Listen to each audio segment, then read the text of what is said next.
एक महत्त्वाची बातमी आपण पाहूया। जयकुमार गोरे यांच्याकडून लोकशाही मराठीच्या बातमीची दखल घेण्यात आली। निधी 5 दिवसांपूर्वी प्रशासनाकडे वर्ग केला।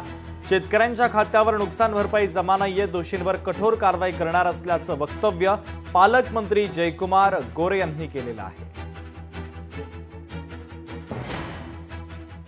तर सोलापूर जिल्ह्यातील शेतकऱ्यांची ई-केवायसी आणि फार्मर आयडी नसल्याने अतिवृष्टी महापुराची नुकसान भरपाई मिळत नसल्याची बातमी लोकशाही मराठीने दाखवलेली होती आणि त्यानंतर या बातमीची दखल जयकुमार गोरे यांनी घेतलेली आहे। तर निधी 5 दिवसांपूर्वी प्रशासनाकडे वर्ग केला। शेतकऱ्यांच्या खात्यावर नुकसान भरपाई जमा नाहीये, दोषींवर कठोर कारवाई करणार असल्याचं गोरेंनी म्हटलेलं आहे। बहुतांश लोकांना, काही लोकांना पैसे पोचले, काही लोकांना पोचले नाहीत।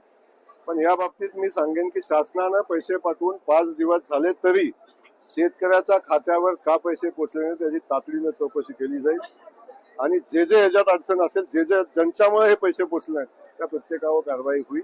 टेक्निकल गोष्टी असतील तर त्या गोष्टी आपण समजून घेतल्याही पाहिजेत, आपणही समजून घेतल्या पाहिजेत। काही टेक्निकल गोष्टी असतील पण जाणीवपूर्वक जर ही मदत पोचण्यामध्ये जर कुणाकडून जर हलगर्जी झाली असेल तर निश्चितपणे त्याची चौकशी केली जाईल आणि त्यांच्यावर कारवाई केली।